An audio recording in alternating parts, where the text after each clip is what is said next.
And we're back. Another episode of the Fantasy 4-Pack Football Podcast. I'm your host, Ian Power, joined as always by Matt Vitale, Frankie Santiago. New camera format. You may have noticed we all have our little windows now. We're trying some different stuff out to see if we can give you guys better views of our faces and a little bit of quality, a little bit of quality camera work on our end.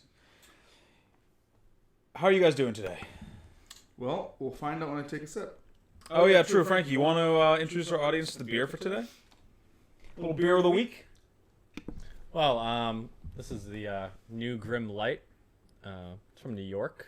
They're typically known for their sours and their stouts, but they tried their hand at a light lager.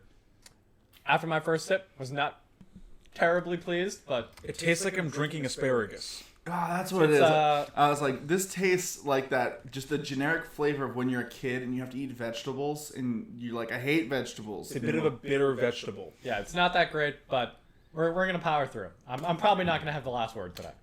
I mean, you might. Like, this is a light beer, and woof. I dread what their heavy beer tastes like. Just a full can of asparagus. You crack the can, just vegetables start coming out. You're like, oh, that's not what I wanted at all. But I guess that's the point of this. Try new stuff. Okay. Well, I guess we can rule out having Grimm as a sponsor ever. Before we dive into today's episode, as I mentioned last time, we're doing tips and tricks to help you guys win your draft in your league this year. Or today.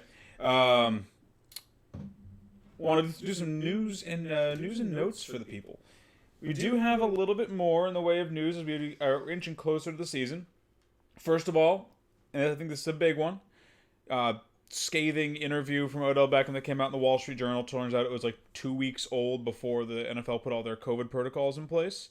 But Odell came out after that aired and clarified that he is not planning on opting out this season.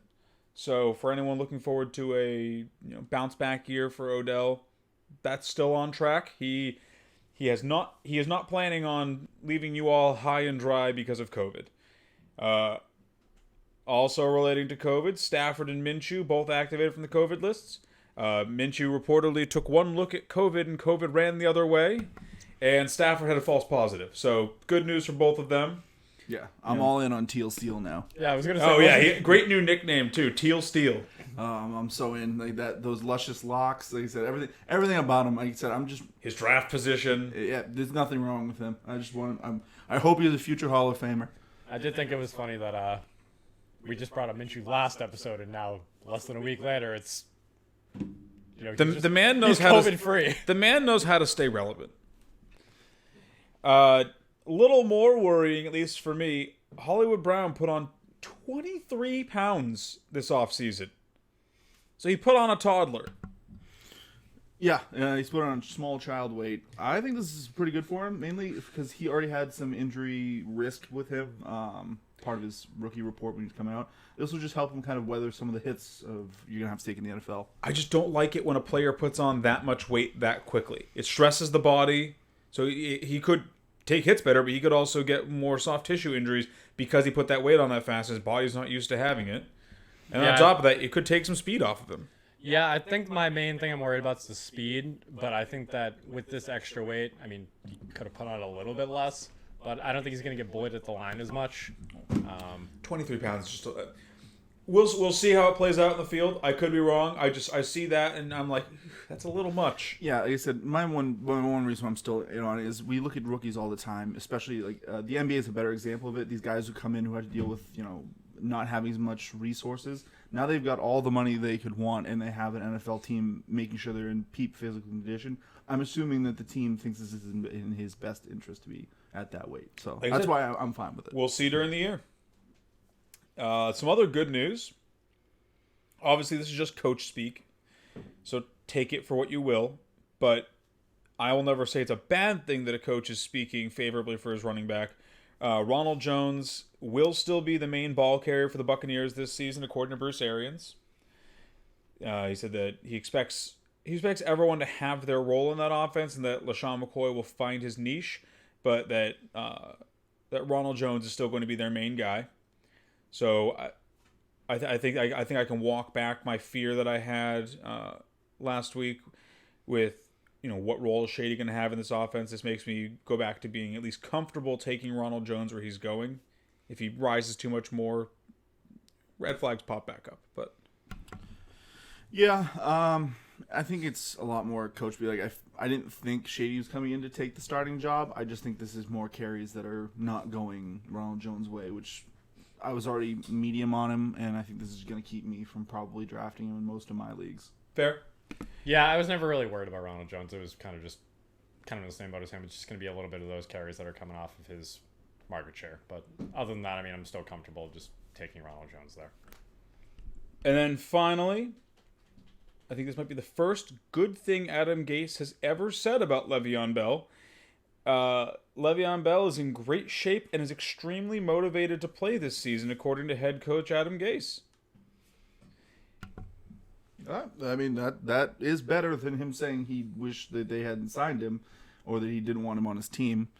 So I guess net positive? Yeah, I mean, I think with that news, I'll only move Bell down a few spots in my rankings as opposed to like a dozen. Oh, Adam Gase. Someday we'll be free of him. No, I joke. I will, like I just said with Ronald Jones, I will always take good coach speak over bad coach speak. I don't really think this means anything coming from Adam Gase. But if you were in on Le'Veon Bell, you're probably still in on him. If you weren't in on him, you're probably still out on him. So, but that's all the news that I saw floating around out there. Did you guys have anything you want to bring up before we get into the meat and potatoes of the show today? No, I got my big point out there. Teal Steel. Go see the little clip of him. It's in wonderful. And that beautiful flow. hilarious. It's like I said, if that man's not called Teal Steel all year, I'm gonna be a sad puppy. Oh, we can wave that banner. Yeah, I had nothing else to add. I mean, you pretty much hit on everything major that popped out. Okay. All right, so we prepared 10 points today to talk to you, our wonderful viewing audience, about that are various takes on ways that you can improve your own personal drafting and ways to sort of help you succeed at the draft, because ultimately the draft is where you set your team up for success for the entire season, obviously. So you want to have the best draft experience you possibly can. Now, we're gonna go through these 1 to 10. They're in no particular order as far as importance. I mean, would you guys agree they're all pretty much equally important? Yeah, it's just some flow better into others, so that's why we ordered. But otherwise, they all have their place in your draft. Pick out what you feel is best for you. But overall, it's just these are things that I think these are points that we as a group feel that could help you navigate some of the potholes that sometimes either newer players or people that are kind of stuck in their ways might fall into. Yeah, absolutely. And if you don't want to watch the entire video, check out the comments. We'll have all the timestamps down there so you can jump around point to point. And as always, before we get into it, if you like what we're bringing to you, feel free to subscribe to us on YouTube. Hit that notification bell. Give us a follow on Twitter. All that helps us with our exposure so we can bring you guys more excellent content. All that stuff is linked right above me. Oh, wrong finger. Yes. There we go. And you can see with our new layout today, our Twitter handles are below our pictures. Here, there. So, yeah, individual Twitter handles are right below us, and show stuff is right above me right here. Perfect. So, without further ado, let's launch into the list. Frankie, take us away with number 1. So one thing I think is really important is, if possible, because it doesn't apply to everybody because you have your ESPN drafts and just all your online drafts, know your league. We, us three, are all in a redraft league every year. We have another dynasty league. That's our main league. Yeah. Our main league is a redraft, and there are things that everybody has their habits. Tendencies, yeah. Yeah. I'm the perennial early quarterback, early tight end guy. Yeah. Jeff is the Aaron Rodgers guy if it's not Ron. We can count on you to let some value fall down to everyone else because you're taking Travis Kelce and Patrick Mahomes with 2 and 3. More than likely. But my point is, if it's possible and you've been in a league for a while, try and learn everybody's habits. Learn what people like to do. Learn who likes to get their running backs early. Learn who actually knows their stuff, because that's another important thing. Well, and even if you're not learning like player-specific habits, knowing when your league tends to have a run on different positions also can help. Like, for example, like our league always drafts quarterbacks in the 6th round. Yep. without doubt. Yeah. So like knowing stuff like that can help you plan your draft out because you know when there's gonna be runs on certain positions if you've drafted with a certain group of people for long enough. Yeah. Like I said, any research you can do. So speaking to people that might be using more of the, if you just go on ESPN, throw yourself into a random redraft league, and that's what you do every year. Take a look, like try and get in those lobbies early, because sometimes people kind of tip their hands with their profile names and their profile pictures. So if you see Pat Mahomes fan number 1 come in and he's in the back of the first, you might be getting lucky and seeing someone take Pat Mahomes at the top of the second. Yeah. Like, or chat him up a little bit, like, hey, where are you from? Like, just knowing where someone's from, it might tell you what team they are rooting for. Because while our league usually doesn't overdraft Patriots, we know that there's no such thing. Like, all the Exception Patriots. of Garrett. Oh, in the downtown league, that's a huge problem. Like there are people who will just draft Patriots just because we're from. New Orleans. It's like I said, I joined a league with them last year, and you guys told me that there was a Raiders homer in there, so I didn't even look at Raiders players. I just knew that they were going to go a little bit higher than they should, and just drafted around it. Yeah, actually, that's a good point. You know, be friendly if you are in a random lobby with people you never drafted before. Try and be an extrovert. Be friendly in the lobby, or if you guys are, all hanging out in Discord channel while you're getting ready for the draft. Talk to people. Try and get people to tell you what players they like, what players they don't like. Find out a little bit about them because whatever you can learn can help you with your drafts. Yeah. I think that also leans well into number 2. Frankie, you want to take us away again with drafting for value? So, basically, what it is here is you don't want to get caught up in the rankings. You don't want to be too. Don't be a ranking slave. Yeah. So, here's what I mean. It's like, so I can be pick 8, wrap around, and I'm thinking, with my second pick, I'm gonna take Aaron Jones because he's falling into the second round. Right. Now, if the pick before me takes Aaron Jones, it's like, well, I was looking at a running back, and I don't just want to be like, I'm calling my pants down now, so I'm just going to pick the next best running back on the board.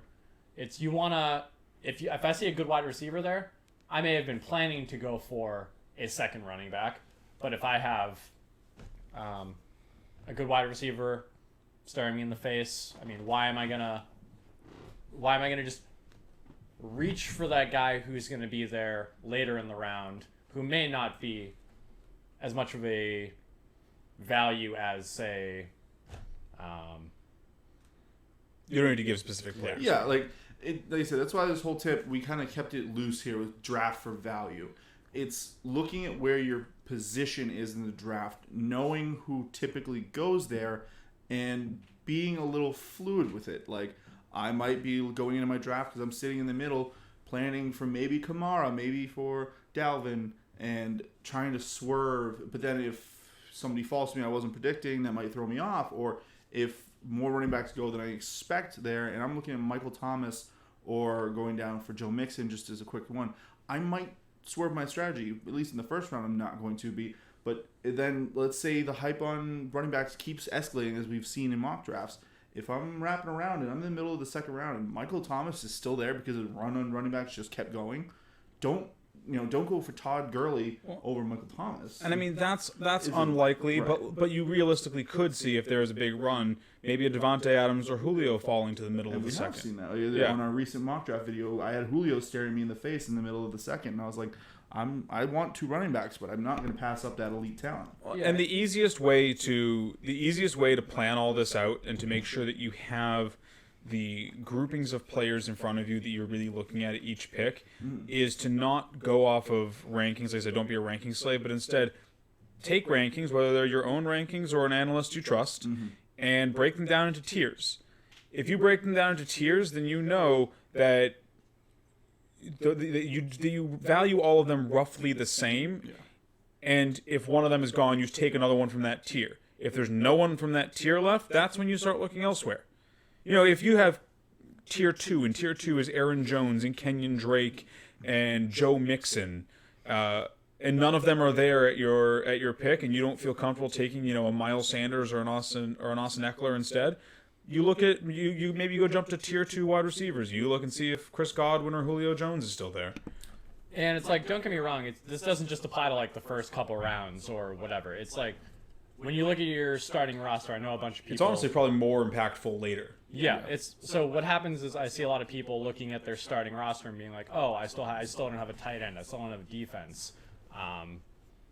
If you're playing 2 quarterback, I still don't have a second quarterback. If you're gonna don't tunnel vision on your starting roster, because you can bait yourself into making bad picks. I'm the perennial. I stream my defense. Yeah, it's a strategy that I use. Not everybody does, and I'm aware of that. But I'm getting my tight ends late. I'm getting my defense late, and I'm gonna more often than not go running back, wide receiver in the early rounds, and then before I even look at tight end, quarterback, or defense to fill out my starting roster, I'm looking at that depth. Hey, Vitale, do you count the 3rd round as late when you're drafting a tight end? Listen, Frankie likes, he thinks the 3rd round, that's basically, middle rounds is when you start just punting for that high upside value. But no, for Frankie, he sees the value in a quarterback that can score him that high of points. Oh, I was talking about tight end. Oh yeah, just like I said, tight end, you'll never convince me on that one. But at least with quarterback, I can see the upside of having a quarterback who can just steal you a week. But the value is the opportunity cost of what you're giving up. The depth at running back, especially this year, is going to dry up so fast, and we've seen that in our mock draft videos. So if you try and get cheeky and try and take Pat Mahomes in the back of the 2nd, top of the 3rd, you're missing out on Todd Gurley. You're missing out on Amari Cooper. All these premium talents. Like, so why not just save yourself the heartache of missing out on some quality depth, and just take a later round quarterback. Take a guy in the 8th like Matt Ryan, who can still steal you a week every once in a while, but is just costing you a fraction of what you're paying for the other guys. So I'll lead us into our next point here. I think it plays well off of this one, and that's always be mock drafting. Mm-hmm. A lot of the ways that you're going to learn these player values and learn who's likely going where, who you want to pivot off to when a player that you were hoping falls to you doesn't fall to you, is by doing a lot of mock drafts. You find good mock draft software. Don't just use Yahoo mock drafts or ESPN mock drafts or NFL mock drafts, because those are full of just trolls basically. Who I've tried those in the past. You get half the lobby auto drafting. Someone just takes 3 quarterbacks in the first 3 rounds, and you're just like, all right, cool. I gain nothing from this. Yeah. No one hangs around past round 8. And then you're just drafting against like worse AI. I know we always recommend use Fantasy Pros because they have good draft software, but find yourself some good draft software that you can get behind, and then whenever you have a free half an hour, just do a mock draft throughout the month of August. Learn the trends, learn where players are going, learn who's likely going to fall to your picks, and I always look at who's falling to my pick and who's typically falling within 3 picks on either side of me, because that's the range that will typically be available around any certain pick. Right. You do enough mock drafts, you learn that by heart, and it allows you to really not have to scramble for someone if the guy that you were eyeing at your pick gets stolen. You can just be like, all right, cool, Julio's not there, I'll pivot to Chris Godwin. Oh, it's the 4th round. David Montgomery got taken. All right, I'll take David Johnson. It's like it just lets you know off the top of your heads, because if you're playing with a 30-second timer, that's not a lot of time to jump to your cheat sheets and be like, crap, I needed a player here, and the guy ahead of me took the one I wanted. Who am I taking now? Yeah, it can definitely choke you up in your process when the guy who you're eyeballing goes right before you, because you can get that player and you just see him sitting there on your draft board, and then he's sniped, and now you're looking at, oh man, I gotta go. Should I go wide receiver now? And if you and especially if he was the bottom of a tier. Exactly. So by doing all these mock drafts, like, people can say like, oh, study this mock draft, or like, go look at somebody else's rankings, and you're learning. It's not fun, but mock drafts, they're fun things to do. They kill 10 minutes. You don't even have to do a full mock draft. A lot of times, for me, some of my research I would use different apps that would have, I could either tool the rankings how I saw fit, move players up and down, set the competency of my other players. So, I would have, this goes back to knowing your league, I would set the competency of you guys in my league to be either stronger or weaker, or if you draft more for certain values. It's okay. You can say that you would set me stronger and Frankie weaker. So I would put tendencies and value in position. So I put Frankie is loving the quarterback, loving the tight end. So his AI would take the tight end so I could have the best mock draft possible. And that would show me a better amalgamation of what a human league would take. And it let me, I would just go through, I'd do 5 rounds, just 5-6 rounds, kind of fill up my starters and then move on. That app uses Draft Dominator, right? Draft Dominator, yeah. Not a sponsor, but they are another good one where you can you can use them to do like league specific drafts. Yeah, and they're good for on your phone when you're actually doing your real draft, so you can go through and cycle and keep your own draft board in front of you. Frankie, do you want to... Actually, Vital, you haven't let us off on one. Do you want to lead us off on don't go chasing runs? Oh, my God. Yeah, don't be chasing runs. It is something that I always either want to try and start a run sometimes, or I want to be the one who's looking for the value inside the run. So, like I said, with our league, quarterback is a common run. And I remember when Drew Brees was the consensus, like 2-3 guy, Aaron Rodgers went early, 6th round hit. I was ready to take my quarterback. I took Drew Brees to start the 6th, and the panic ensued for the rest of our league. And it was just, Big Ben, Tom Brady, all the rest of the quarterbacks just flying off the board. So all these players who I was hoping for in the 7th round now just slid up my draft board and were able to make it back to me. So I had a better shot at those guys. And then conversely, when I'm sitting there in the center of the tight end run that usually happens in round like 8 or 9. Yeah, 9, 10, like those middle rounds right there where everyone's taking those. I don't know what that's like. Yeah, and we know this. The second half. Frankie's just like, yes, peasants, take those other tight ends as you're just stroking your Travis Kelce. That poor dog over there called his running back depth, which was being ignored. Yeah. But yeah, these guys are all taking tight ends, and I'm seeing Ingram, Hunter Henry, all these guys fly off the board. I'm not panicking and be like, oh, I gotta get mine now. I'll just be like, all right, I will take the guys they're not taking. If it's round 10, like Mecole Hardman, these guys who I think have great upside value, and then I'll just take a Noah Fant 2 rounds later. Yeah. Yeah, I think the best advice I can give is you don't want to be the guy who's ending the run. Mm-hmm. Like in the sense, I mean, you don't want to be that guy who's at the end of a run. You do want to be the guy who's ending the run, taking the players who aren't the tight ends and whatever run that is. You want to be taking those position players who are more valuable because you can get that tight end later.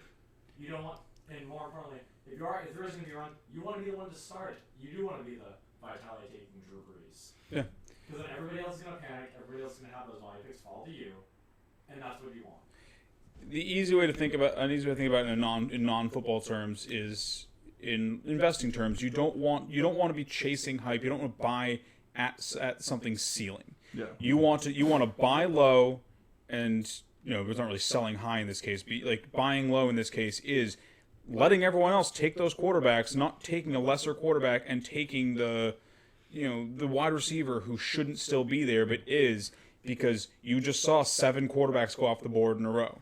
Yeah. You never want to be late to the run because then you're buying in at a higher cost for a lesser product. Yeah, you don't want to be the guy who sees, going back to it, drafts we've seen this year. The 6th round, Kyler Murray and Russell Wilson go off the board, usually back-to-back. And usually the guy who's taking Kyler is one of them is using panic taking their quarterback after that. And then you don't want to be the bozo after them, then reaching for a quarterback who should be going 2 rounds later, like taking Matty Ice behind both of them. Because you just got the worst value of that deal. The other 2 guys at least had serviceable quarterbacks going at their ADP. I was going to say, that range, there's 3 guys. There's Kyler, there's Russell, and there's Dak. Yeah. And then if you're taking someone outside of those 3 in the 6th round, you're overpaying. Yeah. You're costing yourself a better player that you potentially will not get at your next pick because you decided you needed to fill your quarterback role when everyone else is trying to fill their quarterback role at the same time. Yeah, and it's the same thing with those 3 guys. Say like you're only in on Kyler. If Kyler goes, don't just buy in on the other 2 because they're in the same range. Yeah, because you feel like you need a quarterback right. there. And the one thing I did want to bring up with this, there is one time, I think, with this year specifically, where it is okay to join the hype train as it gets running. The 1st round, running backs. It's going to be a run. Get ready for it. And that makes sense, though, because all the guys, you're not getting any bargain bin guys in the 1st round. Everyone, even the back of the 1st, there's some question marks. They're still top talents in the NFL. Right. But I think my big point is we know that from the 1st pick all the way probably through most of the 2nd round, a lot of running backs are going to fly off that board. Yeah. And don't try and get too cute. As you were talking about with you always trying to be the 0 RB guy. Don't be at the back of the first round and being like, no, I'm going to go Michael Thomas into Tyreek Hill or some iteration of the top wide receivers because we know how shallow this position can get. I also rarely draft where I'm usually a back of the first type of guy. I like to have that end of the first rollover. I think there's more value there. This year I am drafting it 2. So I will not be taking wide receiver this year. The bold 0 wide receiver and take as a whole endpoint. As the saying goes, you want to zig when everybody else is zagging. Yes. Or you want to be the one starting the zag. Well, yeah, but you never know when you're like. You could take someone that it could not. You can never really start a run. That's more luck based. Yeah. I always advocate for never joining a run midway through the run because it's just going to hurt you later in the draft. 110%. Yeah. I'll run with the next one here because this is a personal point of mine that I've had for years. And this is be attentive during your draft. Prep your station. You don't want to be someone who has to, if you can press pause, ask your league to press pause and hope they want to, because you have to run to the bathroom or your pizza's here or your dog has to go out. I don't know. Make sure when you're sitting down for your draft, treat your draft like a job interview. Get there 15 minutes early. Pull your cheat sheets up. If you have multiple monitors, get everything spaced out the way you want it. Make sure you have your snacks or whatever draft food you have at your table. Make sure you use the facilities so that way you have a empty bladder and clear mind. Make yourself a coffee or something if you need to speed your brain up a little bit. And then just sit there and let the draft happen. Talk to your league mates, get into the drafting spirit, maybe squeeze in a quick mock draft if you think you have time. But once that draft starts, unless your league has planned breaks during your draft, which is typically more of an offline thing, prepare yourself to sit there for the entire thing, because if you step away, even if you don't miss your pick, you're still missing, let's say conservatively, 7 or 8 other picks that have to go off the board, and then when you come back, you have to go scroll back through and be like, all right, who did I miss? Who's off the board? If you're manually tracking players, then you gotta go and cross them all off, all the while picks are still going off the board, and it's hard. We've seen it in our own leagues. Yeah. It's like when we did the Buffalo Wild Wings draft a couple of years ago, and it was people would walk away, they come back, and it's hard to catch up to 12 picks that have gone off the board since the last time you were there. Yeah, this is doubly important for somebody who's doing an offline draft where you don't have, as a big proponent of offline, you don't get a free digital board in front of you screaming the best picks at you, which I think it's a bit of a crutch for some people, and it also can be a little bit of a hindrance if you're sitting there and you're like, God, I really like this player, but the ADP from the geniuses over at ESPN say that, this guy is the best pick. So I think it's a lot stronger to go this way. And if you're someone, you walk away to use the bathroom in the middle of the 5th round, and you've got plenty of time, like I'm just running there quick, and you come back, now you don't know who's off the board, you don't know who the top of your personal tier list is. Like I said, it can just snowball. And the other one point I want to talk about is when you're talking about a lot of drafts happen in Buffalo Wild Wings and stuff like this where you can drink and eat. Maybe pause on the drink till like round 3 or 4, maybe, or get something and just casually sip it, because I've seen time and time again someone get drunk and by round 6 or 7 they're just whipping names up on that board is this guy still available? Is this guy still available? And you're running through picks and you're just holding everything up, or you're missing picks. Well, and if you are doing online, something to consider too, because when we do in person, we have a hard timer for each pick, which does give you like a bit of a static amount of time to get back. Mm-hmm. Online, you might have 45 seconds a pick technically, but if everyone decides they know exactly who they want, and you have 9 people that all take 3 seconds to pick their player, all of a sudden you better be Johnny on the spot, running to do whatever it is you're doing, because you're going to get back and 11 picks have gone off the board, and you have no time to catch up then. Yep. Frankie, do you want to lead us off with this next one, or would you like this one, Vitaly? Draft early for W's and never give up, Paul. You know what? I'll take this one because it kind of... Floor is to you. Mainly because it does involve a player that you guys are both in love with, and I would have the converse. I wasn't ready to buy in on this player, but as I've gone through more seasons, it's draft for early wins and never give up. The big thing with the player you guys, Ronald Jones. When he was a rookie, everyone wanted to buy in on him, but he didn't have the job yet. It was Peyton Barber that had the job. So if you were trying to win some early games, you should be drafting Ronald Jones. Not drafting Ronald Jones, you should be drafting Peyton Barber. Because, as some people know, if you have a few years under your belt, if you start the season 4-0, you are in cruise control for the rest of your season, because the magic number to get in the playoffs is, at least to just make it, is usually about 7. I mean, Frankie, you made it with 6 last year. So, know how many people are in your league. So if it's a shorter playoff, you need more in hand going into the playoffs. But 7 is the traditional magic number to get in. So if you're at 4-0, you need to steal 3 wins, and then you're in. And then you can start drafting those. You can start making trades for guys who are hurt, guys who should have bounced back because of injury or something like that. But if you're going in 1-3, you now need to start making deals, and you have to be selling low on players to try and fill up the holes in your team. And I think that's also where don't give up. Just because you're 1-3, don't just pack it in. I'll see you next year. If you're not trading, you're not trying. So get out there, make some deals, talk to other teams that are down in the dumps like you in 1-3. Maybe they're giving up and they're ready to just, I don't know. Here's Joe Mixon for whatever. Just I don't care. Just give me something. Like, you can buy in on guys who are ready to give up if you're not giving up, and you can really rebuild your season. Especially if they're down because of injury. Mm-hmm. Yeah, that happened to me last year. I didn't have that great of a start. I mean, I think I started off.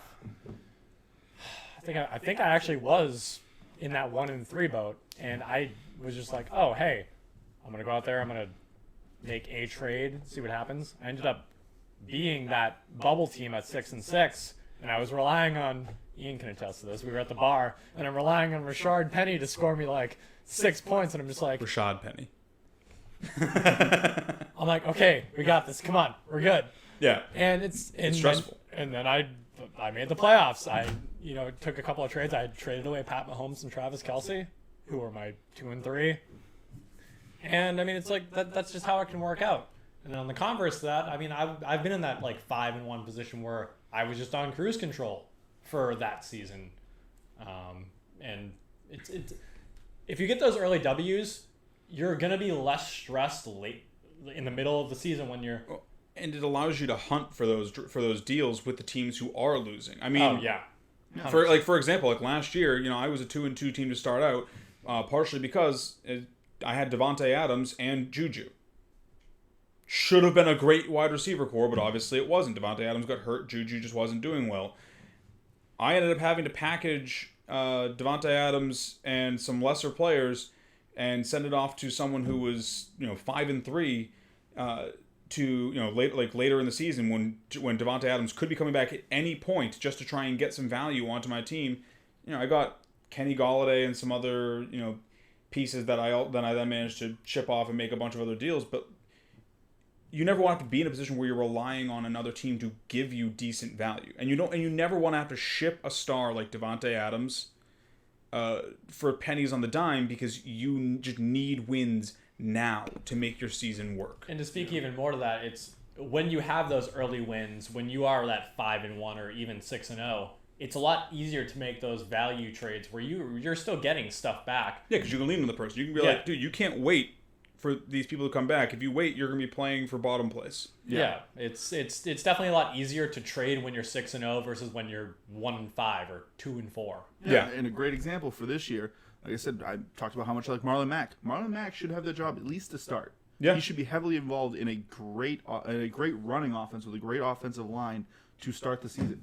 Draft him, put him in hopefully in your flex slot.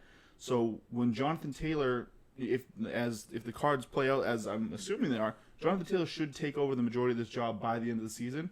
You can be the guy who starts with Mack, finds the guy who took Taylor in the 4th round and is probably losing, ship him Mack, or you can ship him some other players and take Taylor for him for free. And now you have a guy to help you ride through the fantasy championship. Yeah, because we all know, like at the end of the year, the articles that start coming out, guys to trade for the fantasy championship, guys with good playoff schedules, and you can start maneuvering around those guys while you're like, I guess I'll lose this week because it doesn't matter to me. I'm 7-2. I'll take a loss here just so I can make sure I'll take this guy's bye week. That's another one you can snipe off of people. Yeah. If someone's bye weeks start lining up and they need a win, I'll take some of those bye weeks off you. I'll take a loss.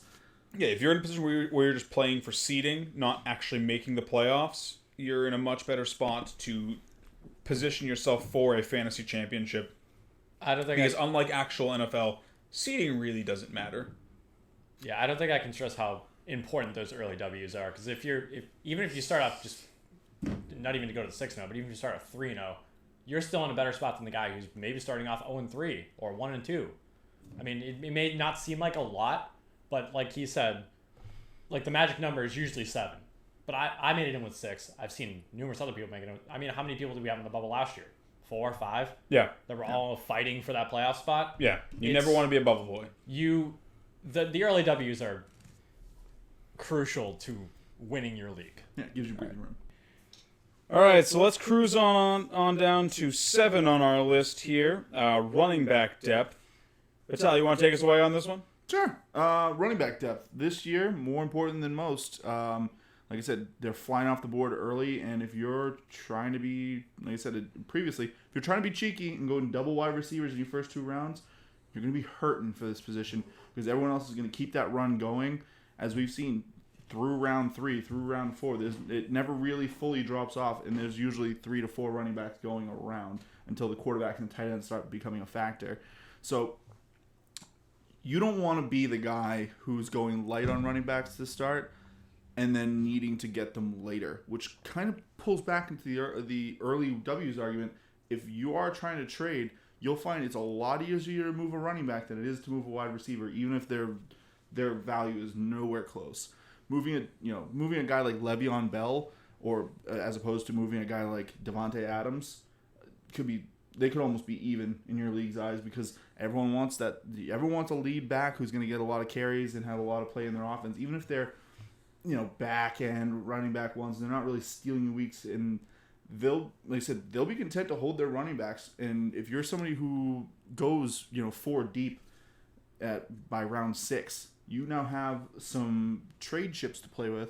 And if injuries happen, which they always do, or COVID rears its head, you are more prepared to absorb those blows. Whereas wide receiver, tight end, quarterback, there are so many great depth picks that you can fill in your team with. Whereas running back, trying to get a guy off the waiver wire that's a running back, it's not always the best place to be. I mean, it's almost never the best. The only time you really find waiver wire depth at running back is if someone gets hurt. And even then, it can be tough because like when Nick Chubb broke out, I already owned him in our league that year. Yeah. I mean, Nick Chubb broke out because Carlos Hyde got traded the same week that Marshawn Lynch got hurt. I already owned Doug Martin and Nick Chubb in that league, so those were 2 running back steals at the position that you could have picked up on the waiver wire. But I already had them on my team, and that's like that in a lot of leagues, especially if your league mates aren't a bunch of dodos. If you're playing with people who at least read articles, there's plenty of articles out there that advocate for before the week starts, going out there and grabbing those guys that could take over a position if the lead dog gets hurt. So you can almost never rely on the waiver wire to supply you with reliable running back talent like you can for the other positions. So I'm definitely all for that as well. Especially like you look at what we've seen so far with what the talent is. I'm kind of worried about drafting at the back of the second right now. Yeah. I get Saquon, and then the back of the second rolls around. I might not even have Todd Gurley there if there's too much of a run. I might have to decide if I want to reach on Chris Carson or Leonard Fournette, or just take whatever wide receivers fall to me and hope that I can fill out my running back core in rounds 4 and 5. Yeah, I'm not leaving the first 3 rounds without 2 running backs at this point. It's ugly. Yeah, it's not looking good. Especially, I mean, our league has become a lot more savvy over the years, due to either replacement of people or just experience. Experience. Well, it's easier to be savvy nowadays because of the availability of information. Yeah, and just like to a point that you made, it's a lot easier to find those like waiver wide receivers who can pop. It's about points over replacement. I mean, look last year, Hollywood and F1 both were not drafted in most leagues. They were both out there week 1 for you to grab. Yep. Tight end, Waller and Hawk were out there for most people after week 1. I mean, you weren't happy if you got Hawk, but still, like that's a handful of good guys right there at those 2 positions that you could just get for free. Yeah, what was it, 2 years back? Or Gardner Minshew, waiver wire quarterback. Steal. Yeah, but there was 2 years back where the Red Rifle was one of the best quarterbacks in fantasy. No one was drafting him. He was probably a week 1, week 2 waiver wire ad. But then you look back at the running back ads, like Chubb was probably the best one recently, and he was already a premier talent. That was He was a rookie. He hadn't got his chance yet. Yeah, he was already a guy that people were saying just hold on to him. Like his ownership percentage was through the roof compared to most other guys. Also, thank you for reminding me that Carlos Hyde got done dirty last year. That was 2 years ago. Well, yeah, but most touches on most touches through first 3 weeks, and then he just Well, hey, if you want to buy in, you don't believe in Chris Carson, maybe he'll take the lead dog spot out there in Seattle. Yeah, he is on a run-heavy team right now. He just has to let Chris Carson die. Yep. I do not trust Chris Carson or Carlos Hyde. No, I agree. Don't get silly with it. If there's a really special talent still on the board, like a Kenny Galladay or a Chris Carson or a Kenny Galladay or a Chris Godwin versus like a Melvin Gordon, maybe you take the Kenny Galladay or the Chris Godwin because that is like a tier break right there. Yeah. But you want to focus on filling out your running back depth as quickly as possible this year because it dries up fast, and you don't want to be relying on someone like Marlon Mack or Ronald Jones as your RB2. Right. I will stand by. Don't leave the first 4 rounds without 2 running backs. And this is like just a last point here for myself. It almost kind of ties back into get your wins early. If you get your running backs, like 2 of them early, say like you're coming up, there's a running back you like, but you like just it's such a break. Some guys will be having to take wide receivers because of the break of wide receiver to running back depth that another running back you might like might slip back to you.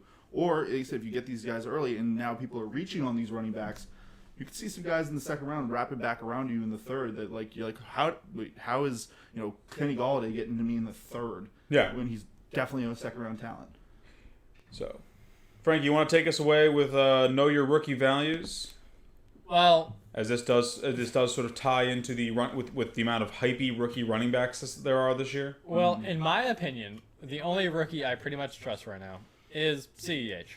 I like how it's still pretty much trust. Yeah, he's the only guy in that. Well, it's like you got no preseason. Mm-hmm. You got 10 days in pads, and he is on, I would say, arguably the best offense in the NFL.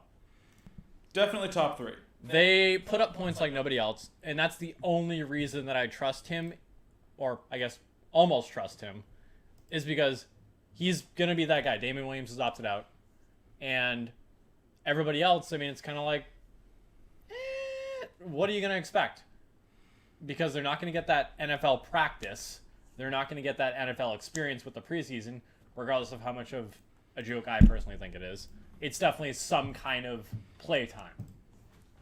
And I think that's huge for rookies. And I think that a lot of rookies are going to struggle. I think particularly rookie quarterbacks are going to struggle. But, I mean, CEH is in a good spot. I don't really trust anybody else personally. And I think that this year, personally, you should just avoid rookies. So, I agree to a certain extent. I do still trust a lot of the rookie running backs out there, mainly because we regularly see rookie running backs succeed. It's usually like 2 to 3 rookie running backs end up turning in, I believe, like top 15 value. So the chance for them to be good is definitely there. For me, it's more, I don't like the draft cost of most of these guys. Yeah. I'd rather be, as Vitaly has alluded to a couple times tonight, buying them mid-season from an owner who's struggling because they overpaid for a DeAndre Swift or a Jonathan Taylor, rather than the guy who drafts them and hopes that they show out from week 1, because they're probably not going to. And then rookie wide receivers, they better be going very late or be named Justin Jefferson, or I have almost no interest in them. Yeah. Rookie running backs do have a tendency of breaking out, and at least a couple returning RB1 value. There's usually at least 1 every year, 2 in some other years.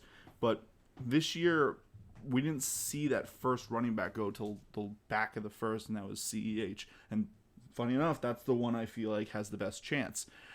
Is it because he has the best offense and no one else to compete with him? Those factors are there. Like I said, I was definitely on the off the train, but when you lose all your competition and you're on one of the best offenses, there's enough things flashing in my face that I'm bringing you around. Yeah, yes, the Chiefs brought me around. Damian Williams helped push that train a rolling, but this year more than others, like I said, we talked to not getting enough practice. It's just running back is the easiest position to pick up because it is a little more. It's reliant on yourself and being able to gel a bit with your offensive line. But wide receiver, you need to get on. You need to pick up a whole playbook. You need to be able to block because if you're not blocking, your coach might bench you for putting their quarterback or their running back in danger. So there's all these different mechanics you have to pick up. And depending on the offense too, the routes can be very complicated. Oh yeah. I mean, we know like the Patriots always get chided for being a very difficult system to succeed in because of their schemes on the field and the offenses that Belichick and Brady like to run. It's just like, I mean, if you're in a more like a old school like Bengals style offense where you just told Chad run a slant route. Yeah. But a lot of offenses aren't like that anymore. Yeah, good example with Brady. We look at the rookies that were on that team. You didn't want any of them in fantasy. Granted, Harry was out for most of the season, but when you look back at the years, 8 years now of rookie wide receivers, there's been 3 breakouts. Only 3. Oh yeah. And now I went to double check. I'm actually curious because I don't know exactly who you're referring to there, but I have some ideas. Do you count Odell Beckham amongst those? He was, yes. Okay. Michael Evans, and I'm blanking on the third one, but you look back and it is such a rare thing to see. Like how you call him Michael Evans, like you're his mom. Michael, same brainwave. I think Michael Evans, you get down here right this instant. You didn't finish your vegetables. Well, and this is what I say. Like if you look at the Jonathan Taylor Marlon Mack situation, to go back to what we were talking about earlier. Marlon Mack may very well be the starter on that team, and people are drafting Jonathan Taylor picks ahead of him. Yeah, almost 4 picks. Yeah, I mean, it's 4 rounds. It's crazy. Yeah, or like AJ Dillon might be the starter in the pack. I'm mentally flipping off the camera right now because I don't know how Tim feels about that, but just to speak to what you said, I kill myself. I kid. It's just knowing your values, knowing where like what the rookie that you're picking is worth. Right. Yes. And so, like I said, my closing point, I wanted to go double check this for last year because there was a lot of high profile rookies. Your baby boy AJ Brown, DJ Chark, Terry McLaurin, all these guys who but guys, they did well. Why shouldn't I go hunting for them? I mean, DJ Chark was the best last year in half-point scoring. He was only the wide receiver 16. But if you're trying to play and gamble for that, I mean, who had DJ Chark as anything last year? I mean, that's kind of what we're saying, where it's like no one expected these guys to break out. They happened to, partially because the NFL's transitioned to a more pass-friendly system, and just if you get enough balls thrown your way as an NFL caliber receiver, you're going to catch enough of them to return value. Yeah, basically what I'm saying is maybe you take a guy with one of your last few picks. Don't be the guy who's taking CeeDee Lamb in the 9th. You're gambling so much, whether I'd rather just be the guy who buys the unknown rookie off the waiver wire. Yeah, especially guys like Lamb, where they're in a convoluted offense where they aren't guaranteed targets. Exactly. Frankie, I'll take number 9, and then you can close us out if you'd like, because number 9 is one that I have been shouting from the rooftops for years. You guys know I always like to brag about how I've never finished lower than 4th in our league. Mm-hmm. You said it a couple times. Yeah, and you have never mentioned it once. And number 9, draft safe early and upside late, is a big reason why I've been able to sort of maintain that level of success. Because while I always also say you can never win your draft or win your league in the draft, you can lose it if you draft too much. If you draft too much injury risk or you chase the upside too much, especially with those early picks, you aren't setting yourself up for a high probability of success. And that's really all fantasy football is. If you really break it down, it's just numbers.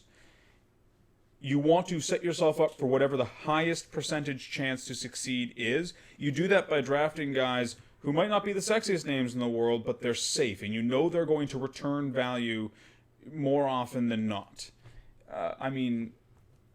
A good example, and I have to sort of remind myself about this because I'm like the conductor of his hype train, I feel like sometimes, but I love CEH this season. But CEH is also the shining bat signal in the sky of a risky draft pick. I mean, you might have to use your 6th overall pick, middle of the first round, your Derrick Henry level, to get this kid. A kid we've never seen on an NFL field before. Like, that's about as risky as it gets when you I mean, he could be great, or he might not be. We don't know. That's the thing. It's like, you don't want to set yourself up to be taking a lot of risk in the first 4 rounds when the studs are going off the board. You want to draft the safe, consistent studs, the Devontae Adams, the Derrick Henrys, the Saquon Barkleys, the Nick Chubbs, the guys who, they've got a workload. They're going to have that workload regardless of what happens, unless they get hurt. I really hope that someone in your league takes CH6 just so people fall to me. Yeah. But, I mean, that's like, okay, so look at DeAndre Hopkins this year. He's another great example. Very risky. It's like, he's in a new offense. He's got a new quarterback. He is DeAndre Hopkins. Like, the talent is still there. Yeah, but no one's denying that. But everyone in the first 3 rounds has talent. That's why they're in the first 3 rounds. It's not a safe pick, and I agree with you there. Yeah. I won't be taking DeAndre Hopkins, even though, I mean, over the past year, we've seen his skill. We've seen him put up numbers. Sure. But it's not safe, and... But when you look at what he does, too, it's like... So he's great. He might be the best receiver in the league. But when it comes to fantasy value, Chris Godwin and Kenny Golladay probably offer similar ceilings given that they're cemented in their offenses, whereas he just got picked up by a new offense. You can grab them and then go chase upside later. You can chase the newly heavier Hollywood Brown in the 7th round. Mm-hmm. Or you can chase Deontay Johnson in the 9th round, both of whom have phenomenal upside, and you're getting for pennies on the dollar. Yeah, so. For me, this is a part of the reason why I've been banging the drum so hard against some players. You know, those guys in the 4th round that are the Kenyon Drakes. The Kenyon Drakes, they worry me for other reasons, and it's more of just he's burned me so many times. This is more about Mr. A.J. Brown, who's on a run-heavy offense. He is a very risky player. Who you do have to pay a premium. Like, 4th round, that's not cheap. Oh, yeah. He's going to be your wide receiver 2, maybe even 1 if you want running back heavy. I typically say draft safe for the first 4 to 5 rounds. Yeah, like I said, at some point you do got to start buying upside because the other part of that is... You can't win without upside. I was just going to say, don't just go all safe. Don't be like, all right, it's the 10th round. I'm going to go ahead and take some Golden Tate. Golden Tate's good. He'll get you through a week maybe. He's not winning a league. You need Pop on your team to bring home the trophy. So just to clarify, what do you guys consider late for drafting your upside? What do you? Well, so I'll start looking at upside in the 6th and 7th round. I agree. And once I have what I consider safe guys at both my running back spots and 2 wide receiver spots, maybe a safe guy at my flex. You know, if there's an upside guy that I really like in the 5th round, like Calvin Ridley this year, I might take a shot at him. But 5th is the first I'll probably consider a guy who I have question marks on, but has tremendous upside. Whereas Dave Montgomery, I think, is another probably big upside guy in the 5th round. Yeah, I mean, a lot of people think he's a very unsexy pick, but he, like I said, he has the tools there. It's more of my first 4 picks. I want to feel rock solid that I've got guys who are going to produce. We're short of injury; they're going to turn out for. Right. Yeah, I don't want to take a guy in the first 4 rounds that might not have his job. Jonathan Taylor. Like a guy who doesn't produce an offense. Like if they're a wide receiver, I want them to be in a pass-friendly offense. It doesn't have to be heavy, but it has to be pass-friendly, and they either have to be their number 1 or they have to be a number 2 that gets heavily used. Yeah. Frank, you want to close us out with number 10?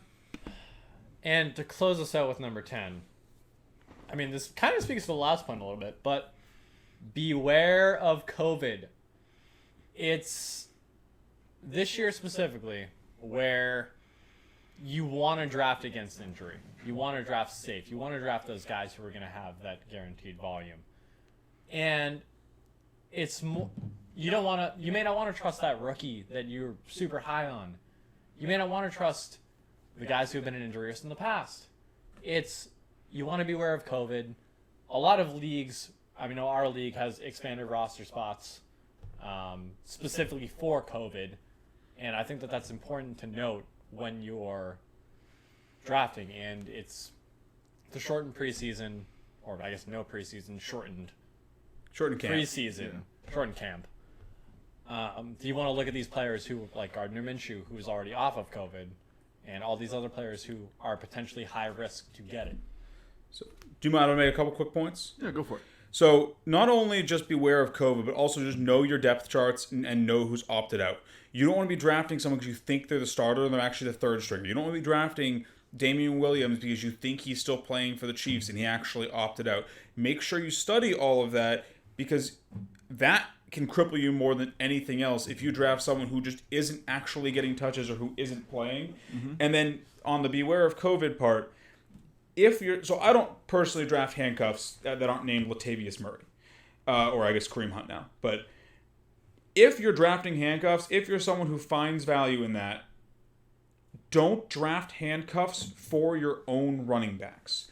Because if you're drafting handcuffs for your own running backs in a year where you're worried about COVID, if your lead running back gets it, everyone else in the locker room is at risk of getting it too. So you're just doubly exposing yourself. You want to try and capture the upside of other teams' running backs.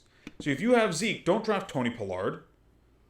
Because that offense is chalked anyway if Zeke goes down. You aren't going to get the same value out of Tony that you're getting out of Zeke, and you're getting zero value out of Tony as long as Zeke's on the field. But if you draft Alexander Mattison while you have Zeke, then Zeke could still be playing. Dalvin Cook could go down, and now you have Alexander Mattison to add to your offense as well. Yeah. It's usually more of a best ball strategy for me, but I'll usually try and grab some higher profile handcuff from somebody else, because even if I don't end up using them because my spots are still full and I don't want to put them over maybe my flex running back, I'll go knock into the guy who just lost that high profile running back. I'll be, hey, I've got Alexander Mattison. What do you want to give me? Oh yeah, I'll package him up with a wide receiver and I'll turn that wide receiver 2 into wide receiver 1. You can get him panicking sometimes. Oh, yeah, I'm perpetually draft other teams' handcuffs, not your own, because if Dalvin Cook goes down, like we said, Alexander Mattison, Raquel Armstead for Leonard Fournette, it's kind of a... I mean, Raquel's not exactly a shiny handcuff. I don't know why you seem to like him so much, but Raquel's kind of Leonard bad. Fournette often but doesn't play a bad full handcuffs season. mean nothing. Yeah, that's the other thing why I usually don't go for my own handcuff. If I own Dalvin Cook, which is a possibility given my picking out of the 6 hole this year, if Dalvin goes down and I'm playing Alexander Mattison in his stead, I know my team is taking a hit. It's taking a downgrade. Yeah. So I'd rather draft for depth and try and replace him with a David Montgomery and then, use somebody else's draft handcuffed for other means. Yeah. All right, let's do a beer check, boys. Where are you guys at? I am 3 sips into beer 3. I'm about half through 2. I'm about the same as you. I'll give the floor to you. Okay. For my couple minutes of fame this week, I'd like to rant at Riot. You have 2 minutes to be exact. Because I hate how you're setting up your skins with Valorant. You money-grubbing assholes. Stop it. No one wants to buy Radianite points to upgrade the skins that they now have to pay $25 for because you just upgraded the skin price from 20 to 25 for individual guns. You're microtransactioning a game and you're a AAA developer. Stop it. You're not EA, but you're becoming EA. Just make the skins affordable for everyone because you guys don't need to piecemeal out the different levels of skin. Just the skins look great. Good job. But if you take away the Radianite points, listen to your player base. Take away the Radianite points and just let us purchase the skins at an affordable rate that makes people want to use them. And for the love of God, stop giving skins to the Guardian and the Bulldog. They're not even good guns. You give skins to the Phantom or the Ghost or anything aside from the Shorty and the Guardian. I don't know why those are Cho'Gath and Teemo for this game, but you guys have 90 skins for those a month in. You've got 1 for the Phantom. So plan out your skins better, discount the skins for the guns that don't get used heavily, and get rid of the damn Radianite points, because that's literally just microtransactions. All right, that's all I got. Yeah, my point was going to be that they keep giving skins to the Guardian and nobody uses it. It's pretty rough. All right, we will see you guys on Sunday with another mock draft. You guys got anything to add before we close out? We're doing half point for mock drafts from now on, right? Yes, we are no longer mixing up the format. It will be half point from this point out, as that is the current most common format, the standard format, if you will. And there's still carryover for PPR people. Yeah. And we will be changing up the draft order for every draft, assuming I don't get a bottom pick for every draft. Yes. So join us on Sunday for that, and you guys have a good rest of your week.